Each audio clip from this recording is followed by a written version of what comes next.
Students, कैसे हो आप सभी स्टूडेंट्स। आज हम 12th क्लास के चैप्टर इलेक्ट्रोमैग्नेटिक इंडक्शन को स्टार्ट कर रहे हैं। इसमें से सबसे पहले हमने डिस्कस कर लिया Faraday's experiment, electromagnetic induction, Faraday's law. आज हम स्टार्ट करेंगे students methods of generating of induced EMF. Methods of generating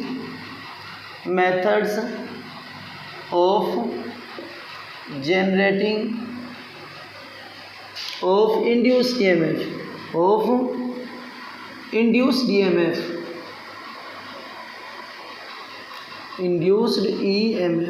हाँ, तो इंड्यूस्ड ईएमएफ को किसी भी सर्किट में कैसे जनरेट कर सकते हैं, तो ये टॉपिक स्टार्ट करना है स्टूडेंट्स। तो डिस्कस करते हैं। We know that magnetic flux, किसी भी सर्किट या किसी भी कॉइल में जो ईएमएफ इंड्यूस्ड होता है वो due to changing magnetic flux, किसके रीजन से होता है students? Due to changing magnetic flux. जब भी मैग्नेटिक फ्लक्स में चेंज होगा तभी इंड्यूस्ड ईएमएफ जनरेट होगा उसमें। तो मैग्नेटिक फ्लक्स में अगर चेंज होगा तो ही इंड्यूस्ड ईएमएफ जनरेट होगा। और मैग्नेटिक फ्लक्स में कैसे चेंज कर सकते हैं students? We know that magnetic flux phi b equal BA cos theta, तो इसमें चेंज कर सकते हैं। It's mean magnetic flux can be changes if magnetic field changes. अगर मैग्नेटिक फील्ड की वैल्यू में चेंज होगा तो इट्स मीन मैग्नेटिक फ्लक्स में चेंज होगा और इंड्यूस्ड ईएमएफ जनरेट होगा। Second, if the area of coil changes, अगर कॉइल के एरिया को चेंज करते हैं तो मैग्नेटिक फ्लक्स चेंज होगा और मैग्नेटिक फ्लक्स में चेंज होगा तो इंड्यूस्ड ईएमएफ चेंज होगा। If relative angle between B and A, angle किसके बीच है? B and A is changing, अगर ये एंगल चेंज हो रहा है तो it's mean magnetic flux change होगा और मैग्नेटिक फ्लक्स चेंज होगा तो इंड्यूस्ड ईएमएफ जनरेट होगा। क्लियर है स्टूडेंट्स? तो किसी भी सर्किट में इंड्यूस्ड ईएमएफ को कैसे जनरेट करेंगे? By change in magnetic flux. और मैग्नेटिक फ्लक्स में कैसे चेंज होगा? अगर तीनों वैल्यू में चेंज होता है, B में चेंज होता है, A में चेंज होता है और थीटा में चेंज होता है। ओके स्टूडेंट्स, नेक्स्ट टॉपिक है सेल्फ इंडक्शन क्या होता है स्टूडेंट्स? सेल्फ इंडक्शन को ध्यान से देखना सभी स्टूडेंट्स। सेल्फ इंडक्शन क्या होगा? ये सपोज कोई कोयल है, ये क्या है? किसी वायर को हमने कोयल में कन्वर्ट किया और इसमें करंट पास कर रहे हैं। इसमें क्या कर रहे हैं? करंट पास कर रहे हैं। When electric current flow in a wire, in a coil, when electric current flow in a coil, then magnetic flux pass through the each turn of coil. Magnetic flux pass through the each turn of coil. दोबारा समझेंगे हम। इसमें Oersted experiment को apply कर रहे हैं। Current flow करेंगे तो इसके अराउंड में मैग्नेटिक फील्ड प्रोड्यूस होगा और मैग्नेटिक फील्ड प्रोड्यूस होगा तो इसके ईच टर्न से पास होगा। और जब मैग्नेटिक फ्लक्स क्लोज टर्न से यानी क्लोज सरफेस से पास होता है तो उसे क्या बोलते हैं? मैग्नेटिक। जब मैग्नेटिक फील्ड पास होगा किसी क्लोज सरफेस से तो उसे बोलते हैं magnetic flux. Okay students, when electric current pass through the coil, pass through a coil, then magnetic flux pass through the each turn of coil. Magnetic flux pass through the each turn of coil. If the value of current changes, if the value of current changes, then magnetic flux also changes. Magnetic flux also changes. So an induced EMF produced in coil. So an induced EMF produced in coil. This phenomena is called self induction. Its mean क्या है? किसी कोयल में changing current pass करने से, किसी कोयल में क्या पास करने से स्टूडेंट्स? चेंजिंग करंट पास करने से इसी कोयल में इंड्यूस्ड EMF सेटअप हो जाए तो इसे क्या बोलते हैं? Self induction. मैं एक बार फिर रिपीट कर रहा हूँ। The phenomena of electromagnetic induction, the phenomena of electromagnetic induction of production of induced EMF, of production of induced EMF due to changing current, due to changing current pass through it, due to changing current pass through it is called self induction. मैं दोबारा repeat कर रहा हूँ। The phenomena of electromagnetic induction, the phenomena of electromagnetic induction of production of induced EMF, of production of induced EMF due to changing current pass through it, due to changing current pass through it. It's mean क्या है student? जब भी किसी कोयल से changing current pass करते हैं तो उसी कोयल में क्या होगा? एक इंड्यूस्ड EMF सेटअप होगा और इस फिनोमिना को बोलते हैं सेल्फ इंडक्शन। क्या बोलते हैं students? Self induction. Next topic होता है कोफिशिएंट ऑफ सेल्फ इंडक्शन। तो कोफिशिएंट ऑफ सेल्फ इंडक्शन क्या होगा? इसको हम इंडक्टेंस भी बोलते हैं। क्या बोलते हैं स्टूडेंट्स? इंडक्टेंस और inductance. Coefficient of self induction और इंडक्टेंस। ये क्या होगा? If the area of a coil A and it consist N number of turns, it consist N number of turns, if the coil of if the area of each turn of coil A and it consists a number of turns। तो ध्यान से देखना students, and I current pass through the coil, I current pass through the coil, then flux linkage, then flux linkage is directly proportional to, और flux linkage क्या आता है? N phi B, then flux linkage is directly proportional to flow of current, flux linkage is directly proportional to flow of current। और जो flux linkage N phi B equal, जब ये sign हटाएंगे तो यहाँ पे कांस्टेंट लेंगे L, तो L क्या है students? Where L is a constant, where L is a constant, it is called coefficient of, it is called coefficient of self induction, coefficient of self induction और inductance, इसको क्या बोलते हैं? Coefficient of self induction और inductance. तो ये N phi B equal आ गए students Li by Faraday law, by Faraday's first law. Faraday's law से क्या पढ़ा है स्टूडेंट्स आपने?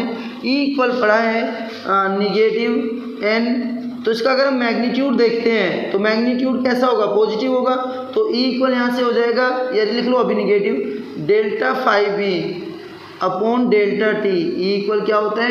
N delta phi B upon delta T, तो E इक्वल यहाँ से निगेटिव, N को इसके साथ रख लिया डेल्टा के, तो delta N phi B upon delta T. Students आप सभी ने पढ़ा है फेराडे फर्स्ट लॉ में, E equal negative N delta phi B upon delta T, N को phi B के साथ रखा तो N phi B upon delta T, ये हो गया E इक्वल निगेटिव, और N phi B की वैल्यू होती है Li, तो यहाँ से पुट कर दिया Li और अपॉन में डेल्टा टी, तो L को अगर हम बाहर रखें तो E equal negative L delta I upon delta T, तो यहाँ से ये फॉर्मूला आ गया, L इक्वल हो जाएगा E upon negative E upon delta I upon delta T, ये delta I upon delta T multiply में तो E के अपॉन में डिवाइड में हो गया, तो ये इसका फॉर्मूला हो गया सेल्फ इंडक्टेंस का। अगर इसकी डेफिनेशन देखते हैं तो क्या होगा? निगेटिव साइन केवल इंड्यूस ईएमएफ की डायरेक्शन को रिप्रेजेंट करता है, तो निगेटिव को अगर हम इग्नोर कर दें तो L इक्वल क्या हो जाएगा? ये E upon delta I upon delta T, और यहीं से रखे if delta I upon delta T equal 1 ampere per second, equal 1 ampere per second, delta I upon delta T equal क्या है? 1 ampere per second, then L equal आ गया E, L equal क्या आ गया स्टूडेंट्स? E। तो इसकी definition क्या होगी self induction, coefficient of self induction की? If the rate of change in flow of current, if the rate of change in current, if the rate of change in flow of current is 1 ampere per second, if the rate of change in flow of current is 1 ampere per second, then induced EMF is called self induction, induced EMF is called coefficient of self induction, induced EMF is called coefficient of self induction और inductance, इसको क्या बोलते हैं students? Inductance. एक बार फिर repeat कर रहा हूँ स्टूडेंट्स, ध्यान से देखना, delta I upon delta T equal आया 1 एम्पियर पर सेकेंड, अगर ये वैल्यू पुट करते तो L इक्वल आ गया E, तो डेफिनेशन क्या होगी देखो, if the rate of change in flow of current, if the rate of change in flow of current is 1 ampere per second, is 1 ampere per second, then induced EMF is called inductance और coefficient of self inductance, coefficient of self induction. इसके बाद next topic लेते हैं students, इसके बाद हमारा next topic होता है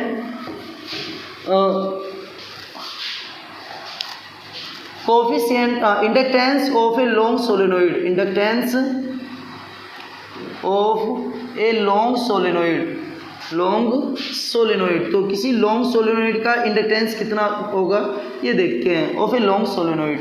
तो स्टूडेंट्स देखना, एक लॉन्ग सोलेनोइड है जिसकी लेंथ क्या है? L है, लेंथ क्या है स्टूडेंट्स? L है, और इसकी जो रेडियस है ईच टर्न की वो R है। Number of turns, number of turns in per unit length, in per unit length is n, number of turns in per unit length is n। तो students ध्यान से समझना, अब दोबारा रिपीट कर रहा हूँ, एक लॉन्ग सोलेनोइड है L लेंथ की, ईच टर्न की जो रेडियस है वो R है, एरिया कितना है, वो ए है ईच टर्न का, और number of per unit length कितना है, एन। यूनिट लेंथ में एन नंबर ऑफ टर्न्स है, तो यूनिट लेंथ की जो नंबर ऑफ टर्न्स होता है वो होता है formula N upon L. Then magnetic field, ये हमने पहले पढ़ चुके students. Magnetic field inside the solenoid, inside the magnetic field inside the solenoid, तो सोलेनोइड के अंदर मैग्नेटिक फील्ड क्या होगा, inside the solenoid B equal formula आया था students mu naught N I, कितना आया था students, mu naught N I. Magnetic flux pass through the each turn, magnetic flux pass through the eastern, pass through the eastern कितना होगा students, magnetic flux pass through the eastern होगा phi B equal B into A, phi B किसके equal होता है students, B into A. B की value यहाँ से put कर दी म्यू नोट एन आई और इंटू में क्या आ गया ए, तो ये एक टर्न से पास होने वाला क्या हो गया, मैग्नेटिक फ्लक्स। तो एक टर्न से इतना मैग्नेटिक फ्लक्स पास हो रहा है। And total number of turns, total number of turns, तो टोटल नंबर ऑफ टर्न्स कितने होंगे, total number of turns unit length में तो n है, अगर l लेंथ है तो l लेंथ में कितने हो जाएंगे, n इक्वल हो जाएगा nl, कितना होगा students, nl। Then total magnetic flux, total magnetic flux, total magnetic flux pass through the solenoid, flux pass through the solenoid, तो सोलेनोइड से टोटल कितना मैग्नेटिक फ्लक्स पास होगा, पास थ्रू द सोलेनोइड, तो solenoid से students कितना magnetic flux pass होगा, ये formula देखेंगे यहाँ पे, टोटल मैग्नेटिक फ्लक्स होगा n5 यानी टोटल नंबर ऑफ टर्न से मल्टीप्लाई कर देंगे, किससे मल्टीप्लाई करेंगे students, total number of turn से। तो एक टर्न से तो पास हो रहा है म्यू नोट एन आई ए, और क्या करेंगे देखो एक बार फिर रिपीट कर रहा हूँ, एक टर्न से सपोज 2 वेबर क्या हो रहा है, फ्लक्स पास हो रहे हैं, और 10 टर्न्स है तो 10 टर्न से कितना होगा, 10 से मल्टीप्लाई करेंगे, तो जितने टोटल नंबर ऑफ टर्न्स हैं उनसे मल्टीप्लाई कर देंगे।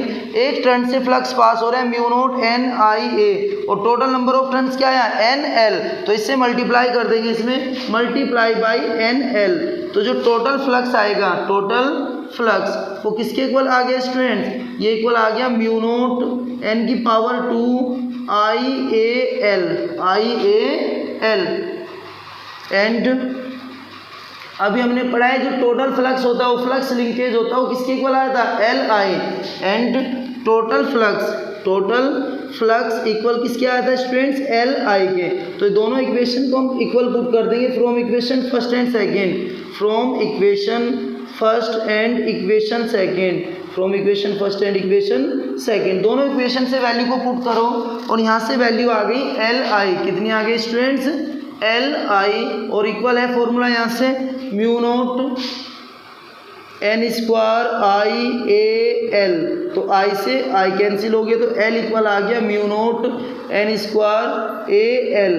तो एक तो फॉर्मूला हमारा ये हो गया, और एन किसके इक्वल होता है, कैपिटल एन अपॉन एल, तो स्मॉल एन इक्वल होता है एन अपॉन एल। अगर ये वैल्यू पुट करेंगे तो एल इक्वल यहाँ से आ जाएगा म्यू नोट, ये वैल्यू पुट करो N square upon L square और इंटू ए एल, तो एक एल से एल कैंसिल हो गया, तो यहाँ से एल इक्वल आ गया म्यू नोट एन स्क्वायर ए अपॉन एल।